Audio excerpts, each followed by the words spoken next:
Good evening, ladies and gentlemen, and welcome to another installment of Race, Religion, and Politics, a candid conversation with Shabaka. Race, Religion, and Politics, everything that your mama, your daddy, and your boss man told you not to talk about, we're going to talk about it right here because those are the things that affect our lives. Again, we have the pleasure of having our good friend Justice Hubert here as our guest today. We got a few things we want to talk about. There's been some fireworks down at the County Quorum Court. You, Judge Woody Wheeless, and the newspapers had some very strong things to say. They say that you are racist, and they say that you're bringing up, you're trying to divide the county, and these kinds of things. I mean, it's pretty strong arguments. I mean, what do you say? What's behind all of this? Well, actually, the particular situation that they're talking about was a discussion about the Human Resource Department. Okay, Human Resource Department. It's an ordinance that I wrote. Yes, sir. That would create a Human Resource Officer for the county. And Judge Wheeless was for it, but now he's against it. Oh. Actually, I saw the change coming as Bill Eddings, the county assessor, was lobbying Judge Wheeless not to support it. And that may have something to do with every human resource director has to follow EEOC guidelines, which I actually specifically put that in the ordinance. But all of them must follow EEOC guidelines. And Bill Eddings, who's the county assessor, his wife works directly under him as the office manager. Oh. That would be a violation of EEOC Is that what's called guidelines. nepotism? That's nepotism. Okay. So Mr. Eddings was against it. Yes. But Judge Woody Wheeless, now my understanding is that Judge Wheeless was all for a human resource department even before he became judge. Matter of fact, He was. Wasn't it Justice Lorenzo Parker's insistence to you for you to write this this ordinance? Exactly. We talked about it. He brought it to me, and we talked about it, and he asked me to write it. And actually, once I finished writing, we communicated back and forth about what to put in it. What all it should entail. Basically, to centralize all of the records and get our pay and promotional system intact. So we had an experienced person to do that. That would, centralize things. And right now, people getting paid, it's all over the board. So it entails a lot of things. Not only the pay system, promotional system. It entails the personnel records to keep up with all that. So most people that work a job have a human resource department. Does the City of West Memphis have a human resource department? The City of West Memphis has a human resource department. Are you department. telling us that the county business is more efficient and there's more accountability? It seems to be what you're saying. Exactly. It brings us a centralized place where there's more accountability in how things are handled. Okay, well, we understand all of that, and I noticed that the paper said that we didn't need one in Crittenden County because other counties this size don't have one. I don't know if that is a legitimate argument or not. But what I'm really trying to get after is that Judge Woody Wheeless accused you of being a racist. What led up to the charge of racism and racialized politics? What led up to that charge? Yeah. Well, what led to that was it started with two of the other justices. Okay. It started with Justice Tyrone McWright and Justice Lorenzo Parker actually set up the where I intervened at and answered his question. What did they say? Well, Justice McWright was questioning the judge about his support for it and then his flip-flop. Okay. And why is that? Okay. And Justice Parker intervened after that and asked the judge, why is it that every time that we, meaning the black justices, had a proposal, an idea, ordinance, or resolution, it was overlooked, there was no compromise, swept under the rug? Okay. And I responded by answering his question and said, it is because we're not united. Okay.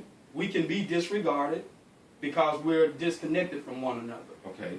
And I specifically called out all the African Americans just to let them know we could walk into this courtroom, this quorum courtroom, with bargaining power if we had 5 solid votes together. 5 solid votes. What would 5 votes do? Five votes together. You got 13 justices. You got 13 justices. So obviously, I know my math is probably a little fuzzy, but 5 votes doesn't make you win anything. So what do you mean 5 solid votes? Right. Well, anytime state law Yes, requires that quorum courts has to pass appropriations by 2/3. Appropriation meaning the movement. The movement of money. Okay. All right. So, in order to move money on the quorum court with 13 members, you need 9 votes. Okay. If 5 of the 6 blacks Uh-huh.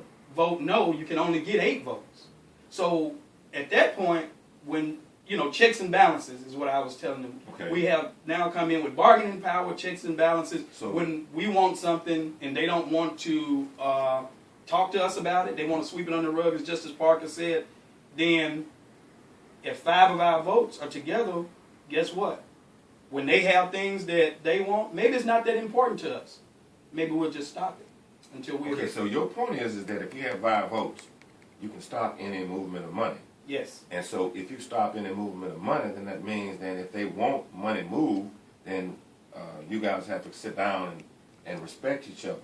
Okay, what seems logical to me? That's the political system. That is a political system, but so at that point, so what you're telling me is that you didn't bring it up. It was Justice Parker who actually. But Tyrone McWright, Justice McWright, first brought up about the human resource department. But it was Lorenzo Parker who said that intimated that race apparently was playing a role in the decision as to whether they would support or not support a proposed ordinance or resolution or anything else. Yes. Okay.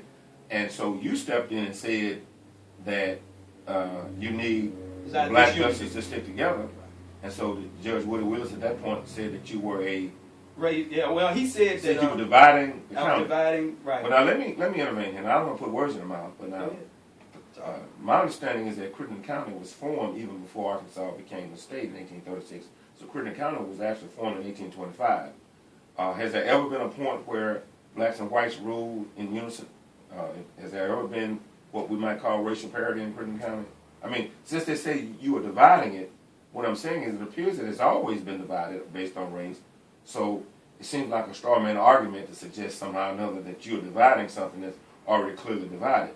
So, why do you think he made such a statement? Well, I said to him before that I believe that he's want to be in a confrontation with me to get some points from some white constituency. Okay. And I think he believes that will give him some street cred. So in other words, I'm going to ask you about this, but since it appears that the paper has painted you as the official county boogeyman, so if he attacks the boogeyman, then he gets points. Is that your argument? That's correct. Well, I'm going to tell you at this point now, and if Judge Woody Wheeless or anybody from the paper would like to contact me, you can contact us at Our View, WMNAACP, Our View, WMNAACP. You can contact me personally at Shabaka50@AOL.com, or you can stop by Afrika Books anytime, 870-735-1212. I'm at 812 East Broadway. And if you want to come on and refute anything that Mr. Bass is saying or anything that you think that I say, you're welcome to it. We'll set up a time and we'll get with you. Let me move on because we only got a couple of minutes left. Listen, we just had our view in the evening, and we call it the evening crimes here, chuckle. But yesterday they said setting straight a big mouth know nothing. Now they were calling you a big mouth know nothing, said you were troublemaking, all these other things. Why do you think that they do that? And we got 1 minute. It's distraction. It's a distraction from the real issues, because what they accuse me of, they're guilty of that and more. Well, I'll tell you what we're going to do. We're going to probably shut down at this moment. We'll come back and do another few-minute segment in part 2. But this is Race, Religion, and Politics, a candid conversation with Shabaka. We have the most provocative online talk show in Crittenden County. So we'll get back with you in a few minutes, and stay tuned and hear what else Mr. Bass has to say.